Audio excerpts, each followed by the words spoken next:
तेलंगाना के वजीर आला रेवंत रेड्डी ने नानकराम गोड़ा हैदराबाद में सोनाटा सॉफ्टवेयर के नए दफ्तर का इफ्तिताह किया। उन्होंने बताया कि गुज़िश्ता 17 माह में रियासत को 3 लाख करोड़ रुपए की सरमायाकारी हासिल हुई है। उन्होंने कहा कि हैदराबाद आलमी कैपेबिलिटी सेंटर्स का मरकज़ बनता जा रहा है और बड़ी IT कंपनियां यहां वुसअत पा रही है। दिसंबर 2023 से अब तक 1 लाख से ज़ायद नौकरियां पैदा हुई है। वज़ीर आला ने ख्वातीन, नौजवानों और पसमानदा तबकात के लिए तरक्याती मंसूबों पर भी रोशनी डाली। उन्होंने तेलंगाना को $1 खरब की मईशत बनाने के अज़्म का इआदा किया।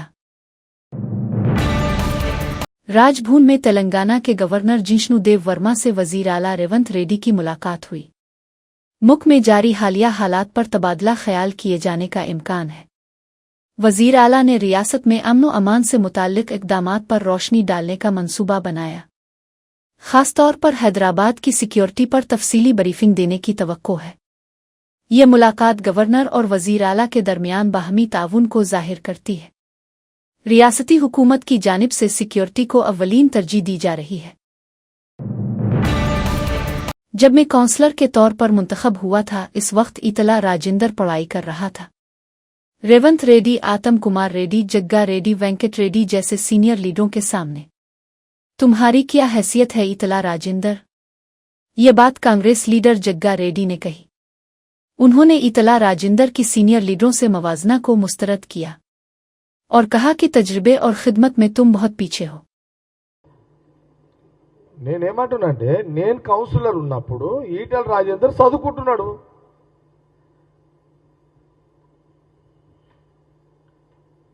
ఒకవేళ ఇండైరెక్ట్ గా నన్నే అన్నాడు అనుకో, నేను లీడర్ అయినప్పుడు నువ్వు వీళ్ళు చదువుకుంటున్నావు, నువ్వెందుకు ఫీల్ అవుతున్నావు? అట్లా ఫీల్ ఎందుకు అవుతున్నావు? ఏం పర్సనాలిటీ నీది? జగ్గారెడ్డి, రేవంత్ రెడ్డి, ఉత్తమ్ రెడ్డి, వెంకట్ రెడ్డి, మా పర్సనాలిటీల ముందు అదొక పర్సనాలిటీ. అదేమన్నా ఎందుకు ఫీల్ అవుతున్నావు? ఈటల రాజేందర్ నువ్వెందుకు ఫీల్ అవుతున్నావు? నేను కౌన్సిలర్ ఉన్నప్పుడు నువ్వు ఇంకా రోడ్డు మీదకే రాలేదు, ఇది చదువుకుంటున్నావు. నీకెంత అంత అవసరమా నీకేమన్నా? रेवंत रेड्डी एक साइको है, किसी की बात नहीं सुनता। इतला राजेंदर वो अपनी मर्जी के मुताबिक फैसले करता है, जैसे कि कोई ज़हनी तवाज़ुन खो बैठा हो। बीजेपी MP इतला राजेंदर ने रेवंत रेड्डी पर सख्त तनकीद की। उन्होंने कहा कि हम बहादुरों से लड़ सकते हैं, मगर कमज़ोरों से क्या मुकाबला करें। रेवंत के रवैये को गैर जिम्मेदाराना और आमिराना करार दिया गया। ये बयान तेलंगाना की सियासी हलकों मुख्यमंत्री गारू ఏదో పెద్ద మార్పు వస్తుందని చెప్పి నీకు అధికారం కట్టబెట్టిండ్రు, పేన మీద నుంచి పూలబడ్డ అవుతుంది, ఎందుకు ఇట్లా ఆలోచిస్తున్నారు అని చెప్పి చాలాసార్లు మాట్లాడితే ఆయన ఇంకింత రెచ్చిపోయి అన్న మాట ఏంటంటే, ఎవరు చెప్పినా వినను, నేను నాకు నేనే నిర్ణయం తీసుకుంటా, పక్కా కూలగొట్టవలసిందే, మొత్తం బుల్డోజర్లు పెట్టవలసిందే, అడ్డమచ్చినోని బుల్డోజర్ కింద తొక్కవలసిందే, కూలగొట్టవలసిందే. ఇది ఆయన స్టేట్మెంట్. నేనన్నా రాజు కూడా మారు వేషంలో అప్పుడప్పుడు ప్రజలు ఏమనుకుంటారో చూసేస్తారు. సరే నువ్వు రాజు కాకపోవచ్చు కానీ నీ కింద ఇంటెలిజెన్స్ వ్యవస్థ ఉంది, వాళ్ళైనా నీకు చెప్పుంటారు కదా ఇక్కడ ఇట్లా ఉంది అని చెప్పి చెప్పుంటారు కదా, ఎందుకు మీరు వింటలేరు అని చెప్పి మళ్ళా ఇట్లా స్టేట్మెంట్ నడుస్తూనే ఉండే. నడిస్తే ఆయన అన్నాడు, మళ్ళీ నేను ఎవరు చెప్పినా వినను అని. నేను అప్పుడు ఒక స్టేట్మెంట్ ఇచ్చిన, ఎవరు చెప్తే వినని వాణ్ణి, ఎవరు చెప్పినా వినని వాణ్ణి ఆయన నాయకుడు అనరు, మనిషి అనరు, సైకో అంటారు అని చెప్పాను. సైకో అంటారు అని చెప్పాను. TGIIC को प्राइवेट लिमिटेड कंपनी से पब्लिक लिमिटेड कंपनी में तब्दील कर दिया गया है। BRSMLC कविता ने सवाल उठाया है कि 1.75 लाख एकड़ जमीनें स्टॉक एक्सचेंज में क्यों रखी जा रही हैं। उन्होंने पूछा कि उन जमीनों का मुस्तकबिल क्या होगा।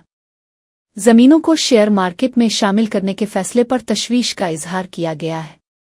कविता ने हुकूमत से वजाहत तलब की है कि अवामी असासे इस तरह क्यों बेचे जा रहे हैं। उन्होंने कहा कि ये ज़मीनें अवाम की अमानत हैं, उनका गलत इस्तेमाल नाकाबिल कबूल है।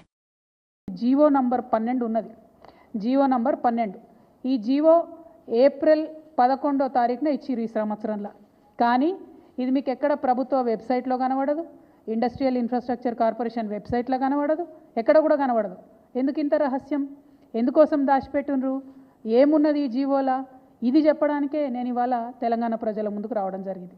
ఈ జీవోలో ఏం చెప్తుందంటే ప్రభుత్వము ఇప్పటి వరకు Telangana state industrial infrastructure corporation అనేటటువంటిది ఒక ప్రైవేట్ లిమిటెడ్ కంపెనీగా ఉన్నది. ఇప్పుడు దాన్ని రేవంత్ రెడ్డి గారి ప్రభుత్వం నిర్ణయం తీసుకొని పబ్లిక్ లిమిటెడ్ కంపెనీ కింద మార్చడం జరిగింది. మరి ఏం మార్పు వస్తుంది ప్రైవేట్ లిమిటెడ్ కంపెనీ నుంచి పబ్లిక్ లిమిటెడ్ కంపెనీ చేస్తే అంటే ఇంకా 1000 కోట్లు ఎక్కువ రుణాలు తీసుకొచ్చేటటువంటి అవకాశం ఉంటుంది. మొత్తం తెలంగాణలో ఉన్నటువంటి 1,75,000 ఇండస్ట్రియల్ ఐడెంటిఫైడ్ భూములు ఏవైతే ఉన్నాయో వాటిని అన్నిటినీ కూడా స్టాక్ ఎక్స్చేంజ్లో కుదవబెట్టేటటువంటి అవకాశం వస్తుంది. అందుకోసమే ప్రైవేట్ లిమిటెడ్ కంపెనీ ఉన్నటువంటి టీఎస్ఐఐసిని ఇలా పబ్లిక్ లిమిటెడ్ కంపెనీగా రేవంత్ రెడ్డి గారు మార్చడం జరిగింది. మార్చడంతోనే దీంట్లో ఏమొచ్చింది, ఇదే జీవోలో చెప్తారు. మార్చుతూ వాళ్ళు నిర్ణయం తీసుకుంటే ఏమొచ్చిందంటే the company got listed on 11/12/2024 at National Stock Exchange and the company status got changed to high value debt listed entity. అంటే హై వాల్యూలో డెట్ తీసుకోవడానికి, అప్పులు తీసుకోవడానికి, 1000 కోట్ల అప్పులు తీసుకోవడానికి दरगाह यूसुफी नाम्पली में होने वाले अर्श शरीफ के मौके पर एमएलसी मिर्जा रहमत बेग साहिब ने जीएचएमसी बरकी महकमा, वाटर वर्क्स और पुलिस महकमा के साथ इंतजामात का जायजा लिया। इस मौके पर दरगाह के मुतवल्ली सुफियान बाबा भी मौजूद थे। मिर्जा रहमत बेग साहिब ने मुताल्लिका महकमों को बेहतर सहूलियात फराहम करने की हिदायत दी। ज़ायरीन की सहूलत और हिफाजत को यकीनी बनाने के लिए मुख्तलिफ इक़दामात पर गौर किया गया। मोहतरम नक़ीब मिल्लत अलहाज बैरिस्टर असदुद्दीन ओवैसी साहब की हिदायत के ऊपर मैं और बल्दी बरक़ी आबरसानी के तमाम डिपार्टमेंट के ऑफिसर्स मिलकर आज बारगाह यूसुफैन में तफसीली दौरा किया गया, जो कि आने वाले महीने की 3, 4, 5 तारीख को यहाँ का उर्स मुबारक है। उस मौके के जो अरेंजमेंट्स रहते हैं उसके मौके के ऊपर बल्दी बरक़ी आबरसानी के तमाम कामों की सदर मोहतरम नक़ीब मिल्लत अलहाज बैरिस्टर असदुद्दीन ओवैसी साहब ने नुमाइंदगी कर चुके हैं। जैसा कि जीएचएमसी कमिश्नर हो, वाटर वर्क्स के एमडी हो, सीएमडी इलेक्ट्रिसिटी के हो और दूसरे महकमों को भी सदर मोहतरम ने नुमाइंदगी कर चुके हैं।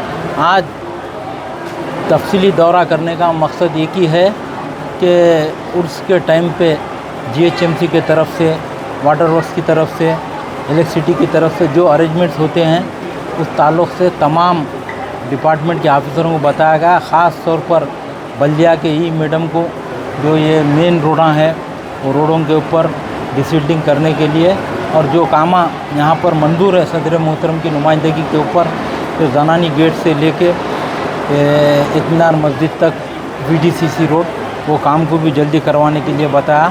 लेटेस्ट सीट हाउस के पास भी एक रोड मंजूर है, वो भी रोड डालने के लिए नामपल्ली चौरस्ते पे वो भी बताया गया। और वाटर वर्क्स के GM साहब का भी तमाम यहाँ पे पानी की सहूलत के लिए, टैंकरों से पानी के लिए वो बताया गया। और एक सीवरेज लाइन की डिसिल्टिंग फुल थ्रू के लिए वो भी बताया गया। इलेक्ट्रिसिटी का टेम्पररी लाइटिंग के लिए तमाम रोडों के लिए बताया गया। अल्हम्दुलिल्लाह आज का दौरा बहुत कामयाब रहा।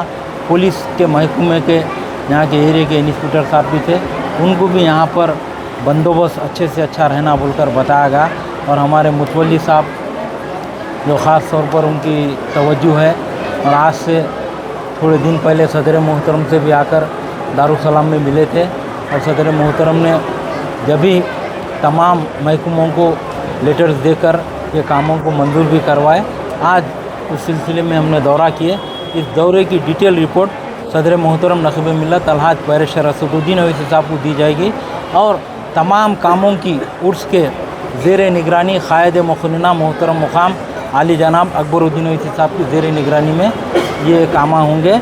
और इस दौरे में मेरे साथ यहाँ के मुक़ामी सदर मुतमद्दीन, मुहब्बान मजलिस और सरगर्म कारकुनान पूरे मेरे साथ मौजूद थे और इस दौरे की डिटेल रिपोर्ट सदर मोहतरम को पेश की।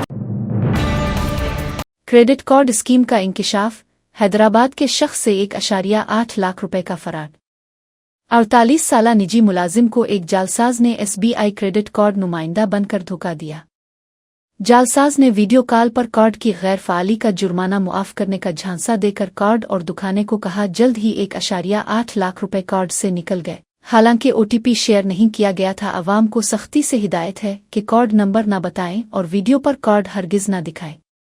साइबर फराड की इत्तला https://gov.in https://gov.in पर दें 1930 पर कॉल करें। साइबराबाद पुलिस ने 30 दिनों में 310 गुमशुदा चोरी शुदा मोबाइल फोन्स बरामद किए जिनकी मालियत 95 लाख रुपए है। DCP क्राइम्स LC नाइक की रहनुमाई में CCS, IT सेल और सोशल मीडिया टीमों ने CIR पोर्टल के जरिए ये मोबाइल्स बाजियाब किए। ये मोबाइल्स आज 12 मई 2025 असल मालिकान को वापस किए गए। DCP नाइक ने अवाम से दरख्वास्त की कि मोबाइल चोरी की फौरी इत्तला CIR करीबी थाने में दी। उन्होंने हसास डेटा की हिफाजत, CCTV लगाने और साइबर फ्रॉड से होशियार रहने का मशवरा भी दिया। शहरियों ने पुलिस की तेज कार्रवाई को काबिले तारीफ और जिंदगी बदलने वाला कदम करार दिया। పోర్టల్ 2023 ఏప్రిల్లో మనకు వచ్చింది। సో అప్పటి నుంచి కూడా పోలీస్ డిపార్ట్మెంట్లో ఈ సెల్ ఫోన్ని రికవరీ చేసిన తర్వాత విక్టిమ్స్ని ఒక చోట పిలిపించి వాళ్ళకు హ్యాండ్ ఓవర్ చేయడం జరుగుతుంది। సో మన తెలంగాణ పోలీస్ అంటే డీజీ గారు, తర్వాత ఆల్ డిస్ట్రిక్ట్ యూనిట్ ఆఫీసర్స్, అదేవిధంగా మన సిపి సైబరాబాద్ సారు, వీళ్ళందరూ ఏంటంటే పెద్ద ఎత్తున ప్రజలకు మనం ఉన్నాము। సో వాళ్ళ బాధలను మేము షేర్ చేసుకుంటున్నాము, వాళ్ళ విలువైన ప్రాపర్టీని ఇస్తున్నాము। ఒకటి మనం ఏమవుతుందంటే మామూలుగా మనకు సెల్ మనం పోతుంటే ఒక సెల్ దొరుకుతుంది, మనకు ఎక్కడ ఒక సీట్ మీద మామూలుగా రోడ్డు మీద దొరుకుతుంది। జనరల్గా మనిషి హ్యూమన్ టెండెన్సీ ఏముంటుందంటే తీసి జేబులో పెట్టుకుంటాం, ఎందుకంటే జర కాస్ట్లీ ఉంది నేను వాడుకోవచ్చు అని అనుకుంటాం। కానీ అతనికి ఈ టెక్నాలజీ ఉంది, దీన్ని ఇట్లా పట్టుకుంటారు అని చెప్పేసి తెలియదు। ఇప్పుడు మేము ఈ ఫోన్ని ఎట్లా ట్రాక్ చేసినాం అనమాట। ట్రాక్ చేయడం వల్ల అతను ఏం చేశాడంటే మీ సిమ్ తీసేసి ఈ సెల్ ఫోన్లో వేరే సిమ్ పెట్టి యూజ్ చేసుకుంటున్నాడు। సో యూజ్ చేసుకున్నప్పుడు మనకు ఆ సెల్ ఫోన్ మన ఏదైతే పోగొట్టుకున్నా IMEI నెంబర్లో ఫలానా సెల్ వాడుతుందని చెప్పేసి అన్నప్పుడు మనం అతనికి ఫోన్ చేస్తాం। సో ఇప్పుడు మీరే ఉన్నారనుకోండి, ఆ ఫోన్ మీరే తీసుకున్నారు, పోలీసులకి మీకు ఫోన్ వస్తుంది। ఫోన్ రాగానే మీరు జనరల్గా భయపడతారు, సార్ ఏమో సార్ ఇది కాదు సార్, నాది కాదు సార్ అని అంటాడు। అన్నప్పుడు ఆయనకు ఆటోమేటిక్గా సైకాలజీ తెలిసిపోదు, అబ్బా ఇదేదో ఉందిరా పోయి ఇదేదో దొరికిపోయినట్టుంది అని అనుకుంటాడు। అప్పుడు మనం ఏంటంటే అష్యూరెన్స్ ఇస్తాం వాళ్ళకు, ఏమని, బాబు ఇది కేసు రిజిస్టర్ చేయట్లేదు, దొరికిన సొమ్మును మాకు ఇచ్చేస్తే చాలు అని చెప్పేసి అంటారు। సో ఈ విధంగా ఏమవుతుంది అంటే మనిషి నేను దొంగతనం చేసినా తెలిసిపోతుంది అనే ఉద్దేశంతో చాలా వరకు మనకు రికవరీ కాలేకపోతుంది। సో వాళ్ళు ఏం చేస్తారు, కొంతమంది షాపులో అమ్మేస్తారు, ఇది నా పర్సనల్ నెంబర్ అని చెప్పి అమ్మేస్తారు, పర్సనల్ నాకు డబ్బులు ఉన్నాయని చాలా చీప్గా అమ్మేస్తారు। తర్వాత మేము ట్రాక్ చేసినప్పుడు అది ఆ షాప్ దగ్గర దొరుకుతుంది। అప్పుడు షాప్ దగ్గర దొరికినప్పుడు ఆటోమేటిక్గా వాడు లాస్ అవుతాడు కదా, సార్ నేను డబ్బులు ఇచ్చిన, 4,000 ఇచ్చిన, 5,000 ఇచ్చిన, 10,000 ఇచ్చిన అని చెప్పి అనుకుంటాడు। సో ఇది ఒకటి మనకు ఛాలెంజ్ ఉన్నది సొసైటీలో। అది ఏమవుతుందంటే విక్టిమ్స్ మనకు హ్యాపీగా ఉంటుంది, కాకపోతే మీరు వీడు నా సెల్ ఫోన్ని ఏం చేశాడో, ఎక్కడెక్కడ యూజ్ చేశాడో అని చెప్పేసి మనకు ఒకసారి ఒక వస్తువు పోయిన తర్వాత వాడు ఖరాబ్ చేసినాడని ఒకటి మైండ్లో। हीरो महेश बाबू आज ED की पूछगुछ का सामना करेंगे। तेलुगु फिल्मों के मशहूर अदाकार महेश बाबू आज इन्फोर्समेंट डायरेक्टोरेट ED के सामने पेश होंगे। जराये के मुताबिक ये पूछगुछ साई सूर्या और सौराना प्रोजेक्ट्स के मामलात से मुताल्लिक है। ED ने अदाकार को कुछ माली लेन देन और मंसूबों में मुमकिना शिराकतदारी के सिलसिले में वजाहत के लिए तलब किया है। हुक्काम ने अभी तक महेश बाबू के किरदार की मुकम्मल तफसीलात जाहिर नहीं की हैं, ताहम इत्तलात के मुताबिक उनका नामुबय्यना मनी लॉन्ड्रिंग और बेज़ाब्तगियों की तहकीकात के दौरान सामने आया है। मज़ीद तफसीलात ED की आज की कार्रवाई के बाद सामने आएंगी। खुबरू ख्वातीन के लिए पुलिस ने गाड़ियां रोक दे, शदीद ट्रैफिक जाम पैदा हुआ। नागरुजना सागर ट्रिप के लिए खुसूसी ट्रैफिक पाबंदियां आयद की गईं। इब्राहिमपट्टनम में VIP मूवमेंट के नाम पर गाड़ियों को रोक दिया गया। बंगलोर जंक्शन पर गाड़ियों की कतारें लग गईं और रास्ता जाम हो गया। सूरत-ए-हाल काबू से बाहर होने पर अवाम ने हुकूमत पर शदीद नाराजगी जाहिर की। ड्राइवरों ने पुलिस के रवैये को गैर मुनसिफाना और अवाम को परेशान करने वाला करार दिया।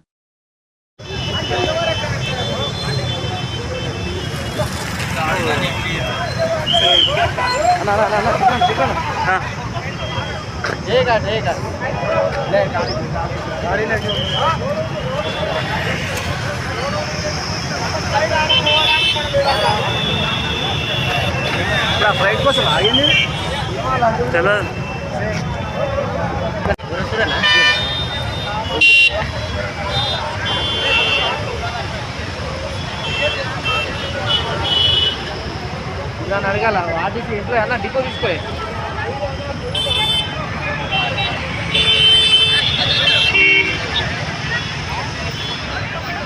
బస్ నెంబర్ వచ్చినప్పటి నుంచి ప్రభుత్వం ఇదంతా ఆగమవుతుంది. నా పేరు నిమ్మల రాయవేంద్రరావు, స్టేట్ బీసీ విద్యార్థి యువజన సంఘం స్టేట్ వైస్ ప్రెసిడెంట్. నా ఆఫీసు అంబర్పేట ఉంటుంది. గత అర్ధగంట నుంచి ఆపుతున్నారు. ఏంటంటే విఐపీ మూవ్మెంట్ అంట. ఏంటి ఒక ట్రాఫిక్ పోలీసు వాళ్ళు లేరు. అడుగుదేమంటుండు విఐపీ మూవ్మెంట్. हैदराबाद में 2 नौजवानों ने चेन्नई की तालिबा की इस्मत दुरी की। चेन्नई में बायोमेडिकल के आखिरी साल की एक तालिबा को इसके दोस्त अजय ने इंटर्नशिप फराहम करने का वादा करते हुए हैदराबाद लाया। अजय ने कोकटपल्ली के लेडीज हॉस्टल में रहने वाली एक नौजवान खातून को पार्टी के लिए अपने दोस्त हरी के फ्लैट पर मदऊ किया। नौजवान खातून अजय के कहने पर निजामपेट के राजीव गृहा कल्पा में वाक़ हरी के फ्लैट पर गई। फ्लैट में जाने के बाद अजय और हरी ने नौजवान खातून को जबरदस्ती शराब पिलाई और नशे में धत होकर उसकी इस्मत दुरी की। बच्चोपली पुलिस ने नौजवान खातून की शिकायत की बुनियाद पर मामला दर्ज कर लिया है और तहकीकात कर रही है। रियासत में शदीद गर्मी की लहर के 4 अफराद लो लगने से जाँ बहक हो गए। मिलोगो जिला के वागोडव गोड़म गांव से ताल्लुक रखने वाले 63 साला बुडोगला पिचा मजदूरी के दौरान जान की बाजी हार गए। खम कोमरम भीम और मीदुक इजला में भी मजदूरी और खेतों में काम करने वाले 3 अफराद लू की शिद्दत से हलाक हो गए। महकमा सेहत ने आवाम से अपील की है कि शदीद गर्मी में बिला जरूरत बाहर न निकले। हैदराबाद में लॉ एंड ऑर्डर की सूरत-ए-हाल बिगड़ती जा रही है। गांजा के नशे में धत एक गैंग ने शख्स को बेरहमी से कत्ल कर दिया। KPHB के सरदार पटेल नगर में वाक़े पार्क में गांजा पी रहे नौजवानों को रोकने पर अपार्टमेंट के वॉचमैन वेंकटरमन पर लोहे की राड से हमला करके कत्ल कर दिया गया। पुलिस ने अहलखाना की शिकायत पर मुकदमा दर्ज करके तफ्तीश शुरू कर दी है। तेलंगाना हुकूमत की जानिब से सरहदी इलाकों से वापस आने वाले शहरियों को मुसलसल मदद फराहम की जा रही है। वज़ीर आला रेवंत रेड्डी की क़यादत में तेलंगाना भू नई दिल्ली में मरकजी मरकज़ के तौर पर काम कर रहा है। अब तक 162 अफराद, जिनमें 56 जम्मू कश्मीर और 106 पंजाब से हैं, तेलंगाना भून पहुंच चुके हैं। 3 अफराद अपने घरों को रवाना हो चुके हैं। बाकी अफराद को खाना, रहाइश और तिब्बी सहूलतें दी जा रही हैं। रेजिडेंट कमिश्नर डॉक्टर गुएरे उपल ने तलबा से मुलाकात की और यूनिवर्सिटियों से ऑनलाइन क्लासेस की इजाज़त की दरख्वास्त की है। एमरजेंसी कॉल्स में नुमायां कमी आई है और तेलंगाना भून शहरियों की मदद के लिए खुला है। CM चंद्राबाबू को खुश करने के लिए जिला के आला पुलिस अफसर की मनमानी। पुलिस टार्चर से एक मुश्तबा शख्स की मौत। पुलिस मामले को छुपाने की कोशिश में। मुतासिरा खानदान को धमकियां देकर खामोश रहने का दबाव। किसी से मिलने की भी इजाज़त नहीं। आखिरी रसूमात को भी खुफिया तरीके से अंजाम दिया गया ताकि मामला बाहर न आए। परिक्काशम जिला में अप्रैल में साबिक MPP-TDP लीडर वीराय चौधरी का कत्ल हुआ था। तहकीकात में दुश्मनी, रियल एस्टेट और शराब माफिया के झगड़े वजह करार दिए गए और कुछ मुश्तबा अफराद पर पुलिस का शदीद दबाव जारी है। डॉक्टरों की लापरवाही से नौमौलूद की मौत, वालिदैन का अस्पताल के सामने एहतजाज। जगतियाल जिला की पिगुड़ुपली मंडल के सूदुपली गांव से ताल्लुक रखने वाले राजू और ज्योत्सना के यहाँ हफ्ता के रोज एक बेटे की पैदाइश हुई। इतवार के रोज नौमौलूद की तबीयत नासाज होने पर ड्यूटी पर मौजूद डॉक्टर ने बेहतर इलाज के लिए इसे निजी अस्पताल मुंतकिल करने का मशवरा दिया। वालिदैन ने नौमौलूद को फौरी तौर पर निजी अस्पताल मुंतकिल किया, लेकिन हालत नाजुक होने की वजह से वापस माता शीशो सेंटर लाया गया, जहां पहुंचने से कबल ही बच्चे ने दम तोड़ दिया। बच्चे की मौत पर वालिदैन और रिश्तेदारों ने अस्पताल के बाहर शदीद एहतजाज करते हुए इल्जाम लगाया कि डॉक्टरों की लापरवाही ही उनके बच्चे की मौत की वजह बनी है। पुलिस मौके पर पहुंची और वालिदैन को यकीन दहानी कराई के मामले की तहकीकात की जाएंगी और गफलत बरतने वाले डॉक्टरों के खिलाफ कार्रवाई की जाएगी।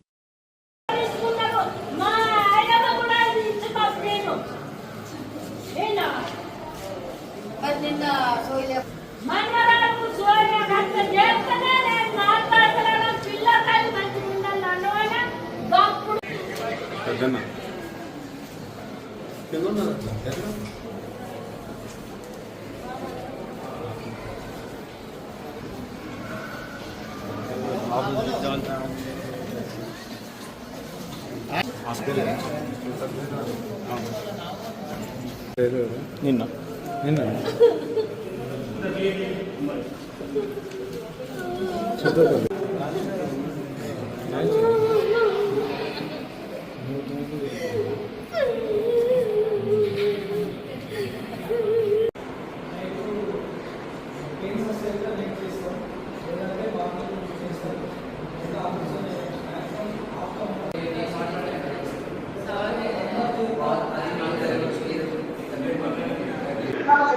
నా పేరు రాజు, మా భార్య పేరు జోష్న. సుద్దపల్లి గ్రామం మాది, మండలం పేడపల్లి, జిల్లా జైత్యాలు. శుక్రవారం నైటు మాతా శిశు హాస్పిటల్కి రావడం జరిగింది డెలివరీ కోసం. 10 నాడు 10:52 డెలివరీ జరగడం జరిగింది. బాబు మగ పిల్లడు బాబు పుట్టడం జరిగింది. 1 కిలో 800 గ్రాములు బాబు ఉండడం వల్ల ఆక్సిజన్ అబ్జర్వేషన్లో పెట్టడం జరిగింది. నిన్న బాబు ఈరోజు అడగనికి పోతే Sai Kumar sir doctor breathing అందుతలేదు, అట్లనే ఉంది, పుట్టిన బాబు ఎట్లున్నో ఇప్పుడు అట్లనే ఉంది, వేరే హాస్పిటల్ పోవాలని తరలించాలని చెప్పిండు. మళ్ళా కాసేపటికి సీరియస్ ఉందని ఆయననే చెప్పి ఆ సార్కు ప్రైవేట్ హాస్పిటల్ ఓన్గా ఉండడం వల్ల ఆయన అనుచరుడు వచ్చి ఇక్కడికి వెళ్ళి హాస్పిటల్ మా వాళ్ళను ఇట్లా పోర్ట్రేట్ చేసి మైండ్ వాష్ అట్లా చేయడం వల్ల మా హాస్పిటల్కి వెళ్ళడం జరిగింది. సారు మళ్ళా గంట తర్వాత వచ్చి ట్రీట్మెంట్ చేసిన తర్వాత ఖర్చు ఎక్కువ అవుతుంది, మీతో స్తోమత అయితే ఇట్లా వేయించండి, లేదంటే కరీంనగర్ గవర్నమెంట్ హాస్పిటల్కి రాస్తానంటే అతను స్తోమత లేదని చెప్పడంతో డాక్టర్ నిర్లక్ష్యం వల్ల నా కొడుకు చనిపోవడం జరిగింది. ఆ డాక్టర్ నిర్లక్ష్యం వల్ల. అదే ఆయన కొడుకుకు ఆయన బిడ్డకి ఏమన్నా ఇదే ఇట్లా నిర్లక్ష్యం చేస్తాడు ఆ ట్రీట్మెంట్, అసొంటి డాక్టర్కి ఉద్యోగం ఇవ్వకూడదని గవర్నమెంట్ హాస్పిటల్లో కోరుకుంటున్నాను. पाकिस्तानी खुफिया एजेंसियां भारतीय सहाफियों को निशाना बना रही है। भारत और पाकिस्तान के दरमियान कशीदा हालात के पेश नज़र भारतीय राज अलिफा गिलवाने की कोशिशें जारी हैं। पाकिस्तानी एजेंट्स सहाफियों को फ़ोन कॉल्स हदफ बना रहे हैं। ये अफराद खुद को दिफाई महकमे के अफसरान जाहिर कर रहे हैं। ऑपरेशन सिंदूर से मुतालिक हसास मालूमात हासिल करने की कोशिश की जा रही है। भारतीय खुफिया एजेंसियों ने अवाम को होशियार रहने की हिदायत दी है। विराट कोहली का टेस्ट क्रिकेट से रिटायरमेंट का ऐलान, एक शानदार दौर का इख्तिताम। भारत के अजीम बल्लेबाज और साबिक टेस्ट कप्तान विराट कोहली ने टेस्ट क्रिकेट को खैरबाद कह दिया है। कोहली का ये फैसला दुनिया भर में क्रिकेट शायकीन के लिए एक जज्बाती लम्हा बन गया है। विराट कोहली ने 2011 में वेस्ट इंडीज के खिलाफ टेस्ट डेब्यू किया और एक दहाई से जायद अरसे में वो भारतीय टीम के मजबूत सुतून और दुनिया के बेहतरीन बैट्समैनों में शुमार होने लगे। आइए उनके शानदार टेस्ट करियर पर एक नज़र डालते हैं। कल मैचेस 123 रन्स 9230, बैटिंग औसत 48.66, सेंचुरियां 29, निस्फ सेंचुरियां 30, सबसे बड़ी इनिंग्स 204 नॉट आउट। बतौर कप्तान मैचेस 68, फुतूहात बतौर कप्तान 40, भारतीय टेस्ट तारीख में सबसे ज्यादा। ब्रोन्मुख नुमायां कामयाबियां 2018-19 में ऑस्ट्रेलिया के खिलाफ तारीखी टेस्ट सीरीज फतह। भारत ने पहली बार ऑस्ट्रेलिया में टेस्ट सीरीज जीती, जिसमें कोहली का क़ियादत भरपूर अंदाज में सामने आई। 2021 के इंग्लैंड दौरे में भारत ने कोहली की क़ियादत में 2-1 की बढ़तरी हासिल की, अगरचे आखिरी मैच मुलतवी हो गया। इस सीरीज में कोहली का बैटिंग फॉर्म और क़ियादत दोनों नुमायां रहे। जुनूबी अफ्रीका के दौरों में अगरचे भारत सीरीज न जीत सका, मगर कोहली की बैटिंग और फाइटिंग स्पिरिट काबिले तारीफ रही। उन्होंने भारत को वर्ल्ड टेस्ट चैंपियनशिप 2021 के फाइनल तक पहुंचाया। घरेलू मैदानों पर बतौर कप्तान विराट कोहली ने एक भी टेस्ट सीरीज नहीं हारी, जो उनके मजबूत लीडरशिप स्टाइल का सबूत है। कोहली ने सोशल मीडिया पर एक जज्बाती पैगाम में कहा, टेस्ट क्रिकेट ने मुझे सब्र, हौसला और किरदार सिखाया।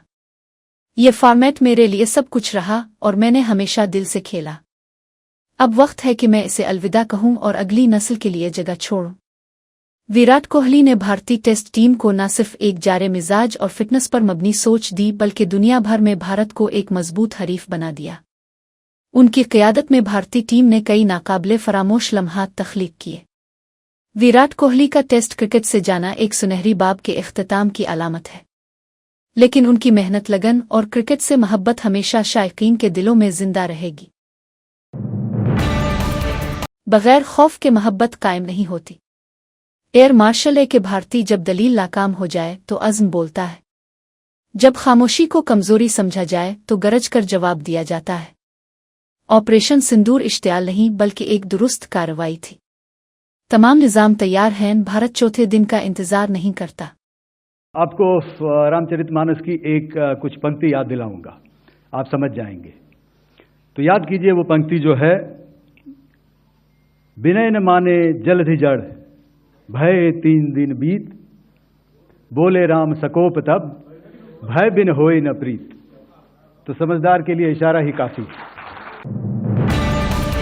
पेलगाम हमले के बाद हमारी बहादुर फौज ने जिस हौसले और अज़्म के साथ दुश्मनों को मुंहतोड़ जवाब दिया, वो पूरे मुल्क के लिए फ़ख्र का लम्हा था। हमारे जवानों ने 1971 समेत कई जंगों में भारत की सालमियत का दिफा किया और इंदिरा गांधी ने साबित कर दिया कि भारत किसी के आगे नहीं झुकता। जब भी मुल्क पर बुहरान आया, कांग्रेस पार्टी ने सियासत को पीछे रखकर कौम के मुफाद को तरजीह दी। आज भी हमारा अज़्म वही है, दहशतगर्दी के खिलाफ जंग में सियासत नहीं बल्कि कौम परस्ती की ज़रूरत है। के बाद हमारी वीर सेना ने जिस प्रकार साहस और संकल्प के साथ दुश्मनों का मुंहतोड़ जवाब दिया, पूरे राष्ट्र के लिए यह गर्व का पल था। हमारे जवानों ने 1965 में, 1971 में और कारगिल युद्धों में भारत की अखंडता को बचाया। 1971 में इंदिरा जी ने दुनिया को दिखा दिया था कि भारत किसी के सामने झुकने वाला नहीं है।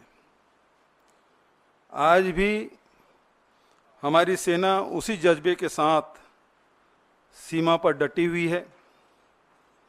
कांग्रेस पार्टी उनके साथ कंधा से कंधा मिलाकर खड़ी है। जब जब देश में संकट आया, कांग्रेस पार्टी ने राजनीति को पीछे रखा और राष्ट्रहित को प्रथम स्थान दिया। 1965 में लाल बहादुर शास्त्री जी ने जो नारा दिया, आज भी वह बहुत प्रसिद्ध है, जय जवान जय किसान। इस नारा देकर उन्होंने राष्ट्र को एक सूत्र में बांधा।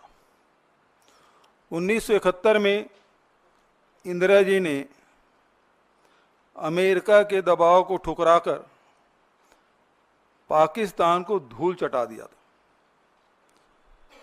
आज भी हमारा वही संकल्प है। आतंकवाद के खिलाफ संघर्ष में राजनीति नहीं, राष्ट्रवाद चाहिए। हमने इंदिरा जी से सीखा है, दुश्मन से बातचीत की मेज पर जब बैठें तो कमजोरी नहीं, ताकत दिखाएं। 1971 में 93,000 पाक सैनिकों को घुटने टिकाए, लेकिन कभी भी दुनिया के सामने झुके नहीं।